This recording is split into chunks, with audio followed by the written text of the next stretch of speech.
Hey everyone, this is Shaheen doing the weekly intuitive forecast for July 18th. I am going to give you some insight about the week ahead, how best to use that to your advantage, and how to go with the flow.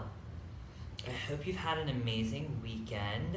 I've been doing readings all weekend and just being in such a fun environment with people and looking at beautiful jewelry and artwork. So that always fills my spirit up. All right, so I've pulled 3 cards and we're gonna look to see what's coming up. The first card that we have is the Ten of Swords. It's kind of a heavy card. And what this is talking about is not allowing yourself to become overwhelmed and burdened by responsibilities. When I see this card, I like to remind myself that I need to be very aware of my surroundings, the people that I'm tying myself to, and how I am giving my power to people. And giving your power to people is not necessarily a bad thing, but it is if they're going to use that power against you. So this could be feeling stabbed in the back, betrayed. But what I often get with this card and what I'm feeling here is that this is energetic attachments, connections, and different energetic cords that exist in your life right now that are limiting you. And so calling back that power before it depletes you is essential. So the week might start off a bit heavy, chaotic, a little bit hectic, and feeling as if you're being pulled in a bunch of different directions. But what you have to begin to do is say no, and one by one, unplug those cords and move in a different direction. And that could be difficult, but if you don't do it now, you're going to be exhausted and depleted later. The next card that I have is the Justice card. And the Justice card is talking about finding balance and equilibrium. It's also talking about things taking a course of action that feels fair and deliberate. Some people like to think of this as karma playing out, but what I'm seeing it as is this idea that what we set into motion is going to begin to shape and form into our lives, and that in order to have something that feels wholesome and supportive, we must plant that seed or intention now. The other thing that I look at and I take notice of with this is the idea of remaining objective and being able to look at our lives without being too caught up in the chaos or the emotion of things. Now, I'm very much about feeling and expressing and taking things in through the heart center, but there is a time and a place to remain objective and to be able to look at things in a way that allows you to process it and digest it rather than being overwhelmed by it.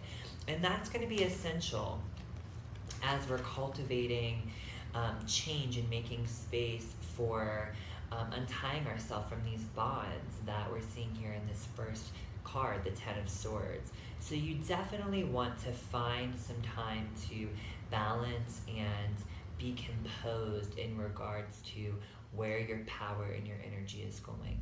And again, watching your back. Put up some psychic protection. That way you feel safe and secure. And rather than reacting, you can remain objective and composed, and you can respond. Now the third card that we have, and can really be a part of this whole progress that we're seeing, is the Six of Cups. And we see this little man giving this bouquet of flowers to this little girl. And he is offering some kind of a memory or a link to the past. So this card is about nostalgia. And it's about looking at things from a nostalgic, reminiscent point of view. What I get when I look at this is the idea of thinking fondly on our past, on our youth, when we were young and unjaded or encumbered by the weight of responsibilities and things. And it may be easy for us when we're trying to find this objectivity and let go of these negative bonds that we're seeing here. It may be easy to take a grass is always greener on the other side perspective. You know, when I was young or before that relationship or when I had that job, things were different or they were better, or they were easier. But what this is talking about is looking at the good and expressing gratitude from the past without becoming stuck in it, without becoming reminiscent to the point of becoming entangled and creating hurt that we see here.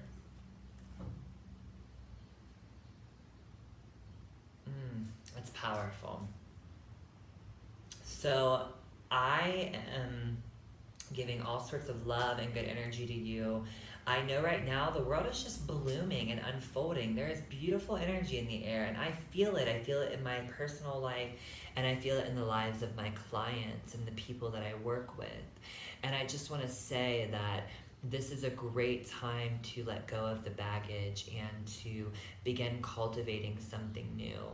And as you're moving forward and you see things from the past or you're seeing loose ends that are still needing to be tied up, look at them with so much gratitude and compassion and love. There's nothing wrong with connecting yourself to those unfinished projects or those unsaid words or those unfinished conversations.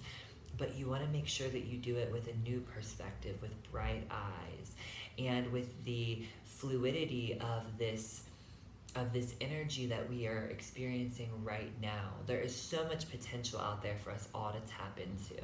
And I feel like it's more available now than it ever has been. So I'm absolutely sending that heart-centered energy your way and hoping that you're stepping into the flow. All right, I hope that you visit me at ShaheenMiroInsights.com. You can leave a question or a comment or reach out to me if you have anything that you would like to share. And if you would like to set up an intuitive guidance session for your own private reading, you can do that at the website, ShaheenMiroInsights.com. I look so forward to working with you, and I hope you are well. Take care. Bye.